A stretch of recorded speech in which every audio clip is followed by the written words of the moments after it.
So, hello everyone, and welcome to Retention Chronicles. Today we are joined by Sergio. I am so excited to have you here today. We are also joined by Yaw, our beloved co-founder and CEO here at Malomo. And so, I would love Sergio for you to say hi. Tell us a little bit about your background, your brand, all of that good jazz. So first of all, thank you for having me. Hi to both of you. My name is Sergio Tache, and I'm the founder and CEO of Dossier, a perfume company that we started working on in 2018. A little bit about my background. In a previous lifetime, I used to work for investment banking, and which was well a ton, but I wasn't exactly feeling 100% fulfilled. So then I transited to the e-commerce world, especially in the beauty sector.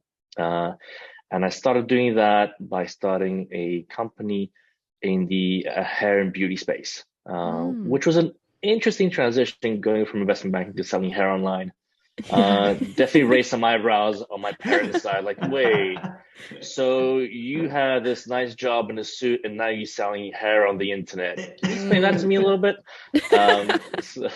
So that was definitely an interesting transition. But that company did well. It was self-funded. It did well. And then, definitely enjoy what I was doing and decided to stay in the e-commerce and beauty space. And that's how we got to Dossier. And I've been working on Dossier since 2018, and we launched in 2019. Okay, wonderful. Yeah, I would love to kind of know more about your background in investment banking. Yao and I both have backgrounds like formal education in science. And so like I think Yao, you'd probably agree that like maybe there was like, oh, some raised eyebrows, like you're going into e-commerce, but I feel like everyone kind of finds their way into e-commerce somehow, like right? Everyone has a background. So what like learnings like do you think have transferred over from that background? Because I feel like also investment banking is very formalized, which if Mhm. that is not true, let me know, but I've never been in the industry. But e-commerce is kind of the opposite of that, at least in my perception. I think you gain a huge amount of work ethic in investment banking. It's Mm. really, really long hours, especially on what we call the private side. I was doing a lot of M&A deals. Uh, Coming home before 11 p.m. at night did not happen often. So the work ethic you get, the rigorous analysis training that you get, can be helpful in any industry at all. So I'll be always be grateful for that because I definitely learned a lot by doing that job. It was not an easy job. Getting stuff delivered on time, no matter what the cost is to your personal health. Mm. It's got pros and cons, but it definitely taught me a lot in terms of work ethic. Obviously you do a lot of analysis and you have to be very rigorous with your presentations and the numbers you show and go through. So I think that's pretty transferable to any industry, and not just e-commerce. Um, yeah, that's what I have to say. I'm curious too. So you kind of like you're like moving into selling hair online. It's a very different career trajectory. How did you even like get into that business? Like a lot of things in life, a little bit of coincidence, a little bit of luck, a lot of discussions with other people. So the way it specifically happened for me was one of my good friends back in the day had and still has a successful online lingerie company called Adore Me. And he was praising the virtues of entrepreneurship for a long time. Like, yeah, I'm not sure. I don't think it's for me. And finally, I pulled the trigger and decided to transit. And he we brainstormed in terms of the idea, and he acted as my mentor. I was Mm. running the day-to-day business, and he was acting as my mentor. And that's, I mean, I could have not have hoped for a better introduction to the entrepreneurship world than having somebody who can really help you learn the ropes and avoid the countless mistakes you can make when you start a company. So that was crucial. I think that was a really, really important factor in my success in this industry. And if I can recommend to anybody who is starting as an entrepreneur, I think the number one advice I would give is get somebody in the industry you're going into to mentor you, at least guide you, because those pieces of advice are invaluable. Yeah, I love that. I was going to ask you Oh, there about what you you would say to someone, so I'm glad you answered that question. I think that's awesome. I'm familiar with the Adore Me brand as Oh well, yeah. so I mean, I can only imagine the influence of having a mentor.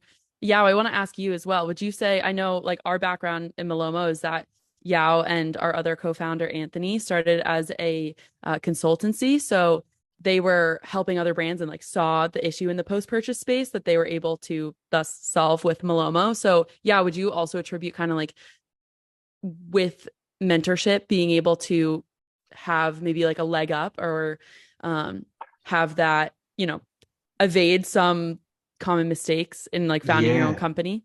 Yeah, and actually, like Sergio, it's very cool to hear your background. I had a similar journey. Started my career in investment banking as well, go. Oh, there you and transitioning into kind of the software space and then the e-commerce space. Like you don't know what you don't know, and so like you really need people to help you see around corners and understand like the problems that you can't anticipate running into.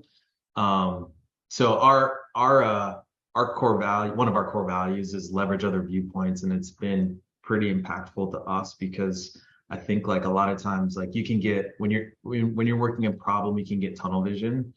And a lot of times I think when you go out and seek other perspectives and advice from people, they help you unlock really quickly on those problems that you've been dealing with. And so mentorship is insanely important. Like having, I mean, we've go. got a board of directors in our company. I've got personal advisors. I'm part of CEO groups. Like all of those perspectives help you just understand like what is important for you to focus on and what is not important for you to focus on. Yeah, that resonates with me a lot because I think you learn so much by talking with other people. And, obviously more senior people, that's great, but also even more junior people. You can always gain something and you never know where the next great piece of advice for your life or for your career is going to come from. And it's all about listening and integrating that and say, okay, that makes sense for me. That maybe makes a little less sense for me.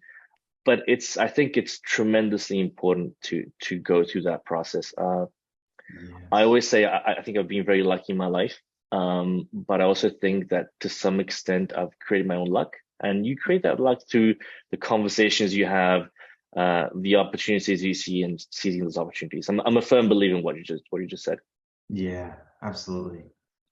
Yeah, I love that. And so how did you take those learnings to then found Dossier? I know you said it was in 2018, I believe, and then launched in Yes. 2019. So Yeah. can you walk us kind of through that whole process of like getting into the fragrance world? Yeah, and like founding Dossier. Yeah. I've always been fascinated from the beginning by the margins in the beauty and fashion industry. Mm, I just find it crazy. From the get-go, I just find it particularly interesting and a bit insane. So my whole career in e-commerce has been geared towards how can we create more value for the customer? How can we create equally good or even better product by just selling for less and just giving more back to the customer as opposed to having 80, 90, 95% gross margins, which don't make sense to me. That's how we started in the hair care industry, which was a niche industry, but the margins were particularly egregious. I also had a skincare company that took off, but not as much as I wanted to. And that's really what drove me towards the perfume industry. Uh, and the dossier started as a conversation between myself and the person who ultimately became my first investor, mm. just exchanging ideas. Uh, Again, going back to listening to other people and getting ideas from other people. And we both knew the margins in the perfume world were high. I didn't realize how high they were until I talked to that person. Uh, but also, what I didn't realize is there was no trademark on perfume. So that's where the idea of Dossier started, fermenting in my head, and that's how Dossier really started. And we're not the first ones to throw the idea. There's a whole bunch of micro companies that are out there. There's a whole cottage industry around this concept.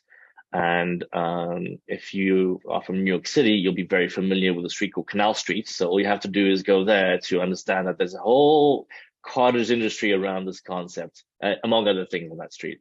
Um, But we want to take a completely different approach. We want to create a great product. So typically these small companies tend to be very focused on price, not necessarily on quality.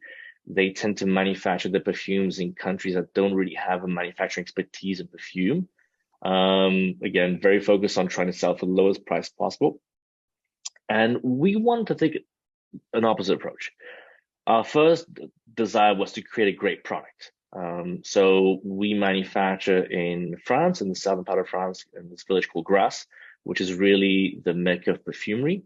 We were very focused on the quality of our product. It didn't matter how much it cost us to make that product. We just wanted to create a great perfume.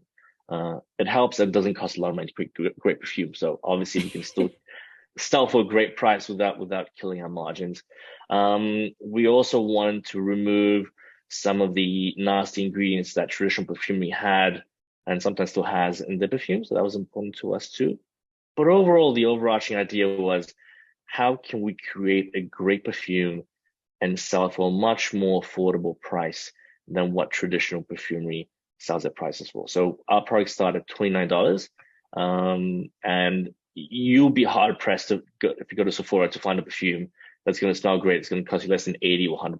It's going to be very, very hard for you. And if you go into the great niche brands like Tom Ford, Creed, etc., they sell the perfumes at $250, $300 plus, which is, I mean, great products, but insane margins when you think of it. And so we want to make great perfumery accessible for the 99%. That was important to us. Yeah. Oh, go ahead, Mariah. No, go ahead. Yeah. So like when you were launching the business, so like, did you have like a defined target market that you were like, I mean, the other 99% of folks that want accessible perfume is still a very large kind of broad audience. Like, did you go any more niche than that? Like when you're starting the business and going to market? I think in the very beginning of the process, you just think about the product. It's like, and you identify an opportunity and you say to yourself, okay, this does not make any sense.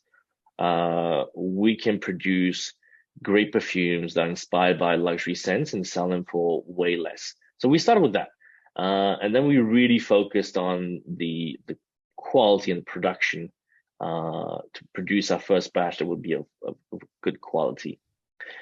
And then obviously in the meanwhile, but that's where we start. But obviously in the meanwhile, start thinking, okay, how can we market this? And you have some assumptions, some hypotheses, and you test them, and then you realize some of them are correct, some of them are incorrect. So for example, we knew that selling perfume online is not the easiest business in the world by definition, because you cannot smell anything on the internet. It sounds silly to say, but it's true. It's kind of an issue. So how do we market this in the beginning, and who are the people who are going to be the most susceptible to buy perfume online? So quickly we said to ourselves, I think our best initial target are going to be people who discover beauty online, are comfortable buying beauty products online, are comfortable buying perfume online. So the demographic is probably going to be, your 20 to 35-year-old, 20 to 40-year-old person. And we also had a strong hypothesis that these kind of people discover beauty not in the traditional media, but online, and especially on YouTube. So we have a strong bias towards YouTube, which we feel is a criminally underutilized platform for any beauty company. So that was our initial hypothesis, and it turned out to be true. Our other hypothesis was, well, in the US, traditionally, men don't use perfume or cologne as much as women. So our initial collection was very geared towards women. So we started off with 20 perfumes, and 15 of those were female and 5 of those were male. Turns out that was wrong. There was actually some strong interest from men to try perfumes. So we very quickly, when we increased that category, we really tried to rebalance that. So right now, we have about 85 perfumes, and 1/3 is female, 1/3 is male, and 1/3 is unisex.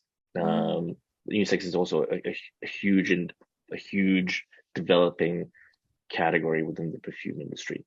I I have like a Go million ahead. questions. I saw it Shoot coming. I was away. like, Yeah. I Okay. saw So, it.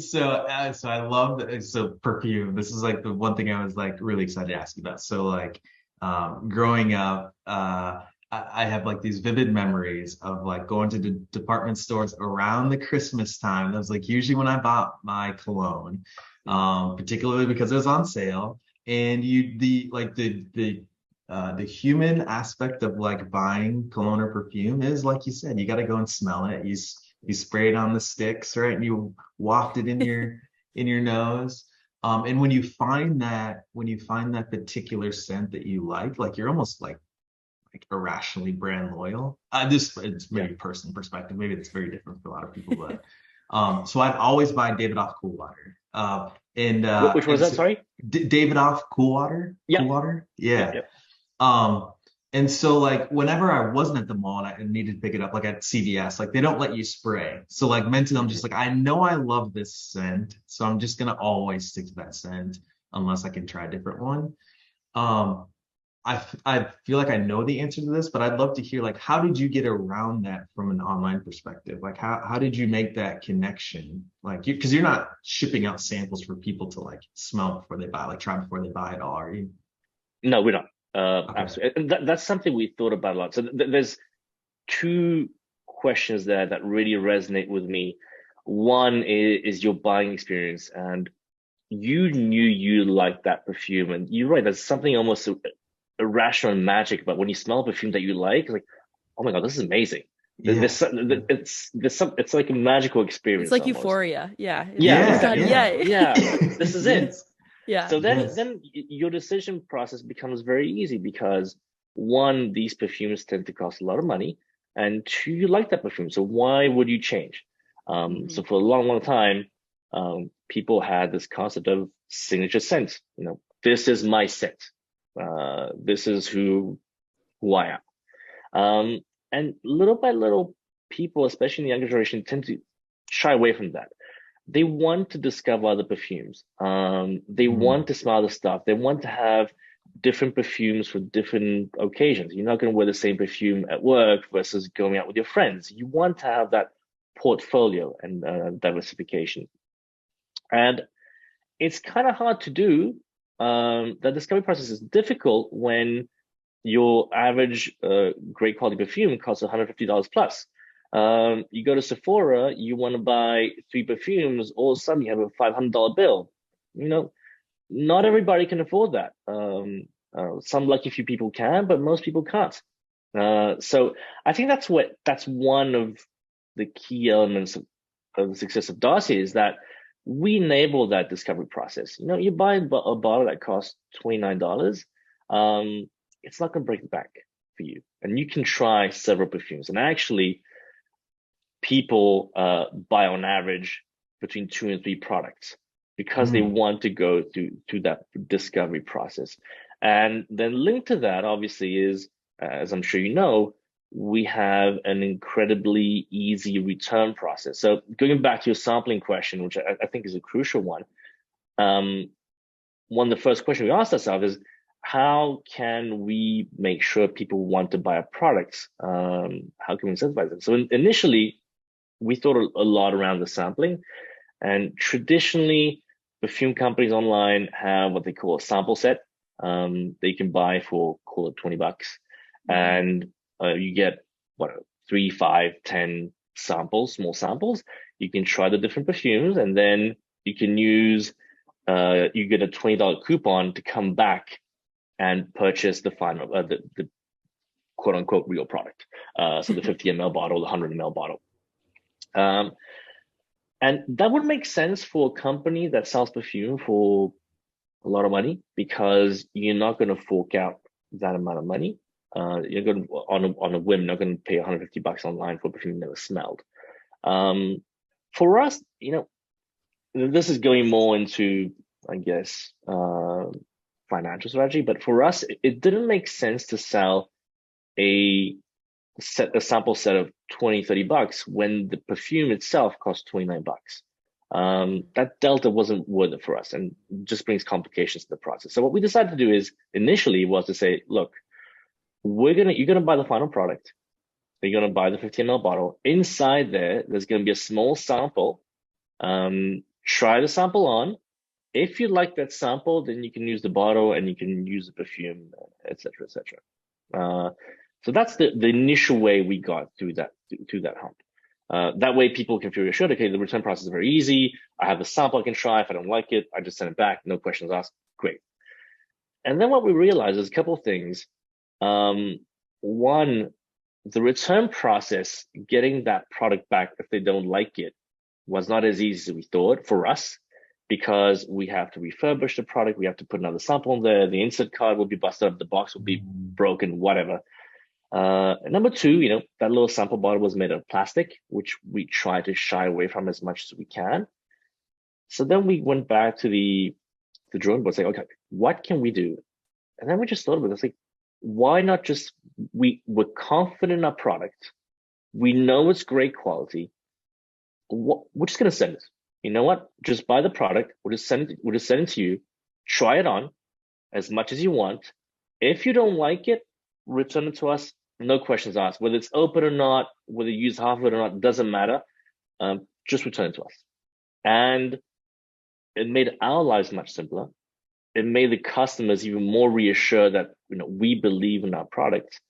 And also we said to them, look, these bottles, we're not going to trash them. It doesn't make sense.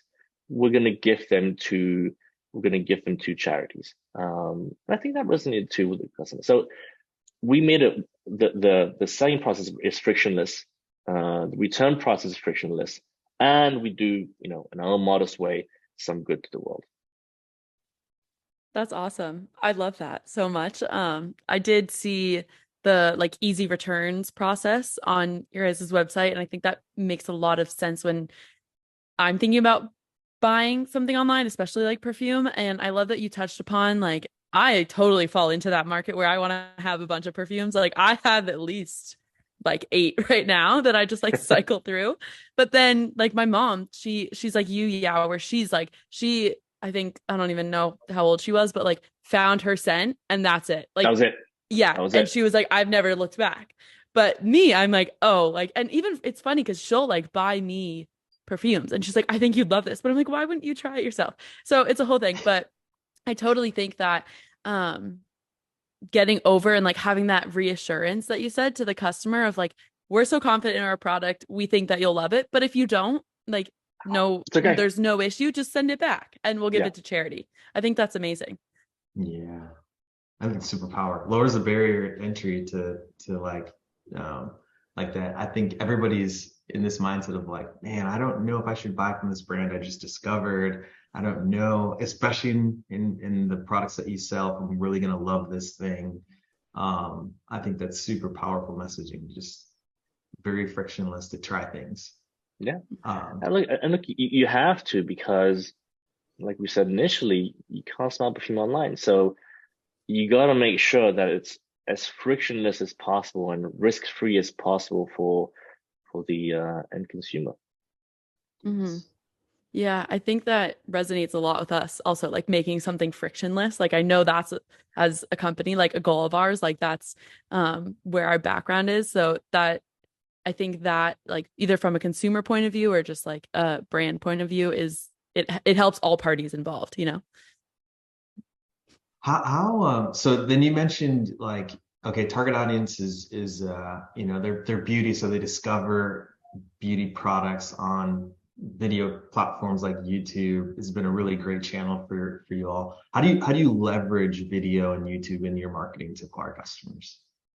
So we're strong believers in influencer marketing, and I at least have been doing influencer marketing for a long time, even before it was a fancy term, even before the term influencer marketing did not even exist when we started doing that.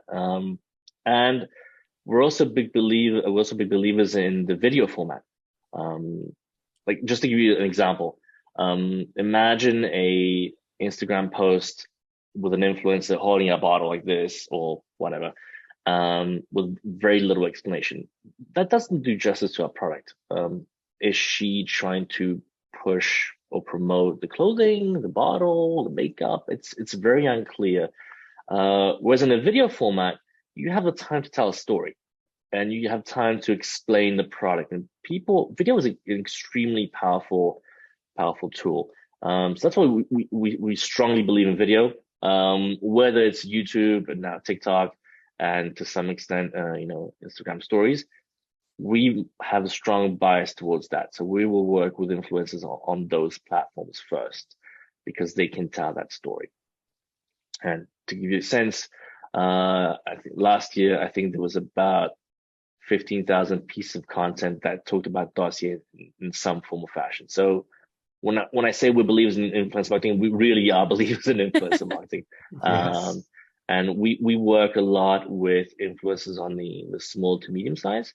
We don't necessarily work with really large influencers. That's something we're working towards little by little. Sorry, I forgot the initial question. Like how do you, yeah, I mean, you actually answered a lot of it, but how do you leverage YouTube and video to like really, yeah, in your marketing and drive people to action? Because I feel like the perfume industry in general has used that tactic for decades, right? Like Chanel and Dior, right? Whenever you're watching a commercial about a fragrance, it's not really about the fragrance, it's just like mini like soap opera-ish story that they're telling that like evokes this like feeling or experience.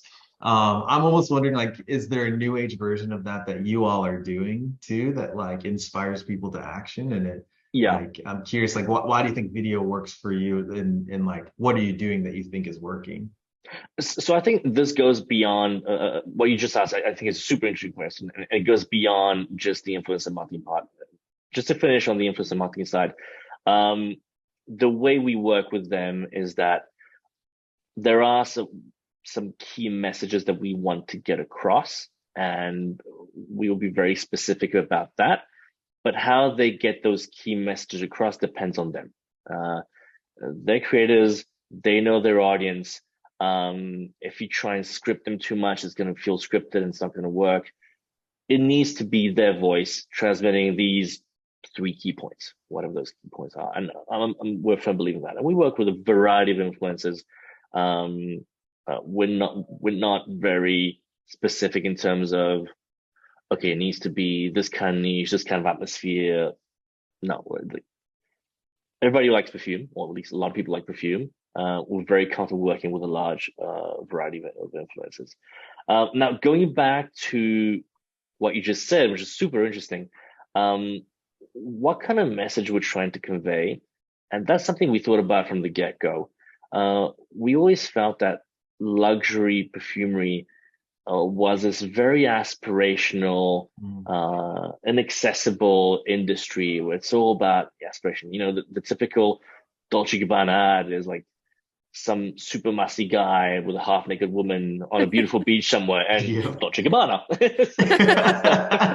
Conveniently, they have a bottle of perfume on the beach. Yeah, exactly, because everybody does that. So that we want to be the opposite of that. And by the way, don't get me wrong, these are fantastic brands. We're nobody's compared to the Chanel's and Dolce & Gabbanas of the world. They're extraordinary brands, but we wanted to not be that. We wanted to be a much more warm, accessible brand. There's a big component of education in everything we try to do.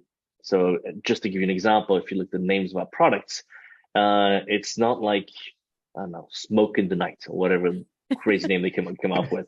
It's all about the ingredients, you know, floral marshmallow, got it, you know. Every single name is constructed with the olfactive family and then the main ingredient in that perfume. And it goes again to that educational and discovery process. You know, for the longest time before I started in this industry, I had no idea about the ingredients or the notes that went into perfume. Now I realize actually I like a touch of ginger in my perfumes. You know, it sounds silly, but I didn't know that before. So we try to really develop that educational aspect to things. And what we want when you buy a perfume from Dossier is that I want you to feel empowered, educated, and feel like you made a smart decision. And if you buy, you made a smart decision, that's great. And if you didn't, if you didn't buy, at least you feel empowered and educated. That's something that's important to us. You get to understand the industry better, and you make a choice that works for you with that education. And like everything, we're not there yet. It's still work in progress, but that's really something that drives us. The communication on website, on social media, etc. Yes. So one interesting thing that like you touched on there, the education piece. So when I was visiting your website too, this is subtle, and I'm curious to hear like the I don't know, maybe the rationale behind it. But like with each fragrance, you had a little like byline underneath that's inspired by like cool water, inspired by popular scent or fragrance, which I think is like super smart because it instantly connects in the buyer's mind what I have an understanding of to what this new thing is. And like I think that's a very powerful but subtle like educational tool in a very small moment of time. What like has that been key to your strategy? Like, yeah, like kind of pairing, absolutely. yeah, yeah. No, absolutely.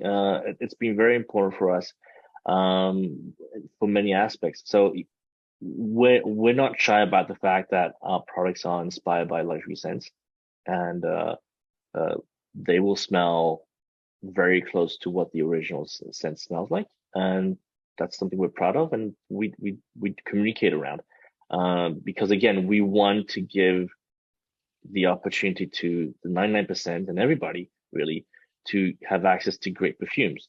So that's something we communicate around. It's been, I think, very effective for us. So we don't bombard our website about this, but we definitely mention it because I think it helps the consumer understand what kind of product we're selling, and helps guide that decision, that purchase process.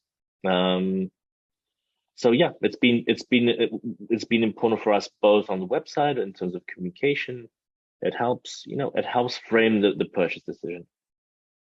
Yeah, I love that you like take that ownership and like you're proud to be associating or proud to have your own space, right? I think that's so cool that you're able to carve out um like we know that there are luxury products out there, but like that's not us, right? And like it goes back to what we were saying about the Dolce and Gabbana, like on the beach, right? Like they do their thing and it's amazing, right? We're talking about it right now, but to be able to then like pivot and really make your own brand, that's what stands out to me. So I love that you said like was it empower education and then like being confident about the Make decision, a the smart buying decision. decision. Like you feel like you made a smart decision Okay, by yeah. purchasing. Yeah, sweet. And, So it's a little bit like to give you an example, a great brand, at least I love, is The Ordinary. Same thing. You when you buy something from The Ordinary, you think, okay, I've made a great decision. I'm well educated. I understand the ingredients that I actually need for my skin to look great, and I don't have to pay $100 for it. Great. a win-win-win. Yeah, exactly. Yeah, I love that. I would love to dive into, so like I know you also were talking about like working with micro influencers, right? So on the smaller to medium size scale and like UGC and just like marketing strategy, retention as a whole. So we talked a little bit about video already, but I'd be curious to hear, so when you're trying to educate your customers, we've talked about like before buying. So are there any other like strategies that you employ before I would love to like go into after buying, like how Sure. you're making sure, your customers know everything that they need to know about your product. But before we pivot to kind of like the post-purchase side of things, are there any other things that you're doing on the pre-purchase side, like branding or anything in like the checkout process that you think would be like great to highlight? Yeah, I mean, there's always a thousand things we try and test and we learn from. So there's the whole UX process of, okay, let's try this, let's try that. And a lot of them fail, some work, and that's great, and we implement them. But on a higher level, the two things I would flag there is I've always been a big believer in simplicity. So our website, my impression is that it's a pretty simple website to navigate. You very quickly get to the product. You very quickly get to where you need to get. And that's something I've always firmly believe in. I always think, okay, homepage, category page, product page, add to cart, checkout, done. No fluff in the middle. So it needs to be very straightforward. I'm a firm believer in that. Number two, I'm also a believer in capturing emails and SMSs really far up the process, because I mean, when you think of it, you get 100 people that come on your website. You're lucky if you get 3 or 4 people to buy. Right. And then 96, 97 people, they're gone. That's it. So how can you capture some of their information to continue that conversation is super, super important to me. So that's something I focus on a lot, because it helps us continue that conversation and push them towards that first purchase. Right. Are you doing that through like pop-ups or like Yeah, giveaways? traditional Yeah. match.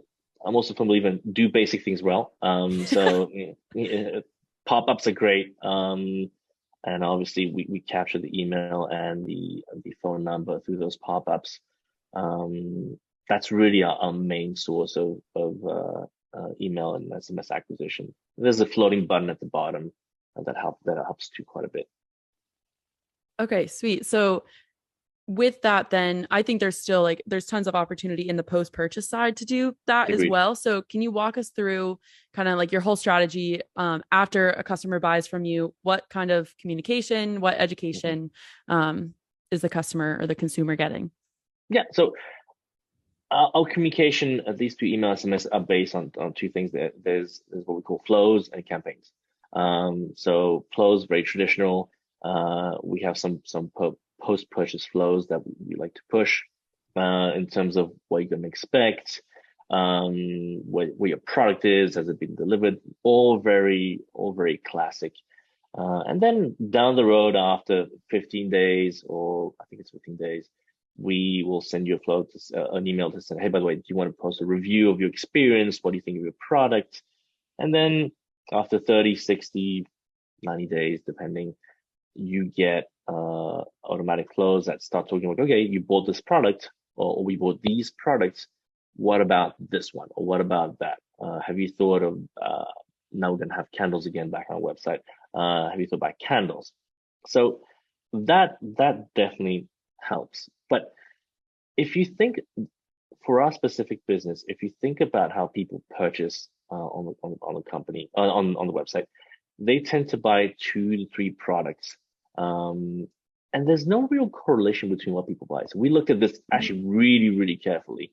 And we couldn't figure out a pattern in terms of what people bought. So obviously we have some bestsellers, but our bestseller is not 80% of our business. So our sales are pretty scattered across various products. So it's very hard to find a pattern. People just like certain perfumes, and that's the ones they're going to buy. So trying to make a correlation between, okay, if you buy Ambre Saffron, automatically we know that you're going to love this, and that's what we're going to push. It's hard for us to do. But what's important for us and what's important for our customers is that discovery process. So the way we generate quite a bit of revenue and post-purchase activity is by sending campaigns talking about various subjects. It could be, okay, we got this new perfume and we got this new perfume that came in stock. Pushing a story or just some educational content around perfume. It can be the simple email just talks about, okay, but these 3 floral products we think are great, or what you wear for summer, etc. Just talking about those is really helpful, because what people do is that, first of all, they get the products, they're going to try them, and oh, by the way, they smell pretty nice and it's a good quality product. They're not going to wait till the bottles are empty to buy new products. So they tend to buy again after 30 to 60 days. There's no way they finish 3 bottles. But they love the perfume, and they've always wanted to discover other products. So they are going to be inspired or encouraged or influenced by the communication we send around other products that are available for us. So we try to adapt our post purchase marketing or post purchase communication around that fact. It's a lot of discovery. There's not a specific timeline where, for example, if you, I don't know, if you buy soap, well, you know that after X amount of days or whatever it is, you probably run out, so you need to buy a new one. That's not how Dossier works, because there's this whole discovery process of purchasing other products. And by the way, when they repurchase, they buy another 2 to 3 products, not just one. And it's gonna be different perfumes. Yeah. Yeah, that's so cool. I love the highlight on discoverability. And so I know because we were talking about UGC and like using videos as a platform. I'm curious, you share like part of that discoverability process is that getting those videos, that video content in front of consumers after they purchase. So like showing them being like, oh, these are a couple of like reviews, in the from TikTok or YouTube or anything like that. That you're sharing, or is it really just putting the product in front of them and letting like having like a blog or something of the sort? Like what is the No, format of that look like? there's definitely that. I mean, we try all sorts of types of communication, and obviously review is a big part of it. That's why we're also pretty aggressive about getting those reviews. So in part of the flow is to send in, I think it's 2 or 3 emails, I think, or SMSs saying, please leave a review for us if you love our product. Because we can then use those reviews across paid advertising, even on our own website. You can push that through post-purchase communication, pre-purchase communication. Yeah, so that the types of communication we go through is pretty wide. And first of all, there's no one format that fits all, and second of all, I think you need some variety of communication. If it's all about buy our products, that's probably not going to work. People are going to get bored of it. Yeah. Okay, that makes a lot I of think sense. it's really staying front and center in terms of people reminding you, and then obviously there's a whole bunch of work we do around, okay, who should we be sending this communication to, how often. That's obviously crucial because you want to make sure people don't get bored of you and unsubscribe. That's not the point. So Right. that's the really difficult piece where you start thinking about how to segment your audience in a smart way, et cetera, et cetera. But that's always a work in progress. Real quick, Mariah, I imagine like you're testing lots of things and like trying to see what is driving. Where do you go to get inspired, or like who do you pay attention to, if anybody, or any like outlet or learning resource to like level up and stay? So we have a list of, what is it, 100, 150 companies that we really like. And you always you can't think of everything in house. You always need some form of inspiration. So there's these brands that we love and we get inspiration from in terms of design. Oh, look at that cool feature. That's interesting. They build their filter that way. Didn't think of that. Cool. Let's try and see if that makes sense for us. Whether it's, color palettes or like you say, communication. How are these guys communicating? What kind of success have they seen with this type of email? So it's always an ongoing process of learning from others, whether they are specifically in the perfume industry or in adjacent type of industries like fashion or beauty industries. That's really the best source of inspiration for us, and listening to great podcasts, that's always super helpful. On my commute, that's all I do is I listen to podcasts, I listen to audiobooks, and that's how you get ideas. A lot of things that we do are not rocket science. It's just, again, it's all about, I think, doing the basic things right. And if you do those basic things right, you can go a long way. And obviously, it goes without saying, having great product. You can be the best marketer in the world. If your product's not good, you're not going to go very far. So it all starts with that. Yeah, that makes a lot of sense. Do you think so? I love what you said about like just doing basic things right. Like it's not rocket science. And I know there's a lot of like this time of year around the holiday season, there's a lot of, I feel like, pressure or just stress in general. And so I think this fits in really nicely. And I wanted to ask you, do you have that same approach for the holidays where it's like we know we know what we're going to do. We know our basics. We're going to stick to that during the holiday season? Or do you think your strategy changes a little bit just depending on, consumer behavior? I think at least at our stage of the company, again, it's a lot about getting the basics right. Mm, In any e-commerce, and especially in perfumery, you got to be doing a lot of volume during those crucial 6 weeks. You're probably going to be generating anywhere from, I don't know, 30 to 50% of your annual revenue in 6 weeks. So it's, you could go and try and figure things out, but it might not be the most wise, the wisest strategy, because you don't want to get those 6 weeks wrong. That's hmm super important. So you want to get those things right. So at least my point of view, and I'm not saying it's the right way to do things, but in my point of view is, we stop testing, we stop trying new things. It's about getting the volume, making sure we're communicating a lot. And I always say to the team, Black Friday is the period where branding goes to die. So it's all about making sure you get your voice heard and you get those sales. And so you sacrifice a little bit of that beauty and aesthetic to make sure that people understand your promotions and people see the value. And there's a lot of noise out there and doing Black Friday, so it's all about attracting that attention, getting those sales. At the end of the day, we're a business. We need to sell. And when so much volume gets processed to 4 to 8 weeks, you cannot get that wrong. Yeah. And like when you think about that, like that period of time too, I know a lot of brands like they have this existential like struggle between we're gonna get a lot of one-time customers that are leveraging the discount, but we're never gonna see them again. And that like profitability margin profile looks very different for those customers.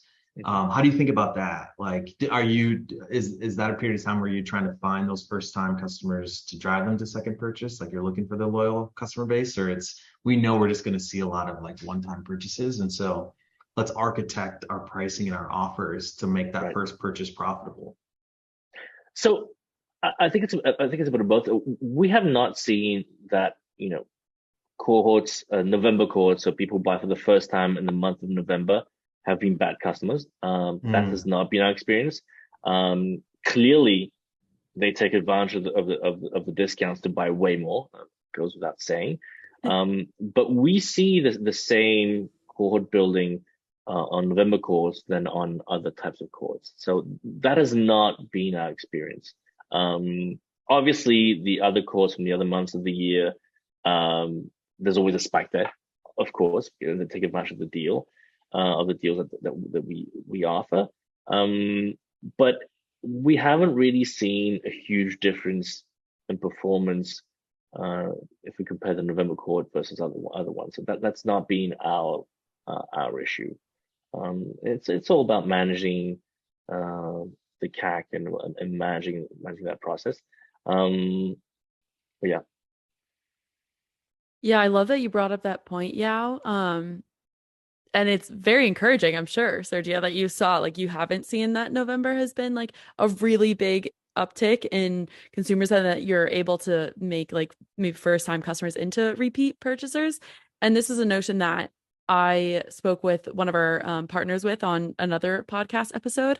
And the notion of like like people buying gifts, right, during the holidays. And so like the customer and the consumer might be different. Like if you're buying, I'm buying something for my mother or something, you know, if if the dossier emails are going to me, but my mom is the one who's enjoying it, it's like, how do you collect kind of both emails or SMS? And we were also talking about collecting those ways of communication. Like that's something that's super, I feel like niche and not a ton of people are capitalizing on. Have you like thought about that at all, Sergio? Of like, how do you get if something is tagged as I'm buying as a gift, how do you close that communication gap of like, oh, how am I getting in communication with someone who's actually using the product? Or is that not really a worry in the perfume industry? Oh no, it's a worry, but it's hard to do. So you can think of sending emails and how do you call that? You send an email and then both people get a discount if you refer a friend. You can think of those things. You can think of, okay, have you thought about a friend who would like this? There's all sorts of ways of doing it. Unfortunately, we haven't seen a ton of success. It's hard. Mm. It's hard to really scale those things. But again, I would love to hear ideas of other companies that have been doing that pretty successfully. The two things that encourage us is going back to the November point is yes, we do see repeat purchase even though you bought first time in November. I think that speaks to the quality of our product. But going back to how we can refer more and formalize that more, we see so we have a post-purchase survey, and we were surprised and very encouraged by the fact that about 25% of our purchases were referred by friends, which I thought was, to It's a say good the least, chunk. it's Yeah. encouraging. It could be obviously could be way more. We're growing very fast, so we're getting a lot of people to the door through traditional marketing methods. But that was a good thing. But formalizing that, I think, is an essential piece, and I have to say I have not come up with a great solution just yet that can be really scaled up. Have you seen the companies that do that well? I'm curious. So we were I can ask honestly the partner that we were speaking with if they had a brand in mind of who they were addressing or seen it done well, but I just heard it more as like a notion, like this is something that in the future maybe people will work towards, but I haven't had any direct you know direct brands telling me directly like this has worked super well for us. Yeah, have Mm. you? I'm trying to think. I know I'm like I pose the question and I'm like brands that come to mind Yeah. are tough. Yeah, I know. So there's a brand called Flamingo Estate that they push this really hard. They're like a very well-designed brand, and like I think they rely a lot on word of mouth. And I think they do a good amount of this. I'll have to ask them to like, are there any specific tactics that they're using that seems to be more successful than others? But the classic, I know they're doing the classic, like refer a friend, both of you get a Yeah. discount on the purchase, or um, I'll have to think about that more. Yeah. No, but Yeah. it's a huge point. I mean, it's something that's really important. At least I haven't seen a solution that works really well, beyond the good old fashioned, word to mouth. Hmm. We'll definitely have to follow up with you on that because I think it's a great question and maybe we found a pocket where it's like, oh, there's some investigation to see what other brands are doing in that space. But I know we're coming up on time, so I want to be respectful, of course, of everyone's Oh, no problem. schedules. Got time. Oh no, you want to stay? Yeah. We could just talk for hours Well, and hours. yeah. No, it's been a great conversation. Yeah, thank you for coming on. I know Yao and I were both super pumped about this episode and getting to meet and chat with you. So thank you. This is what like we love to do, our bread and butter. So thanks. Yes. Thank you very much for having me. It's been a pleasure. Thank you, Sergio.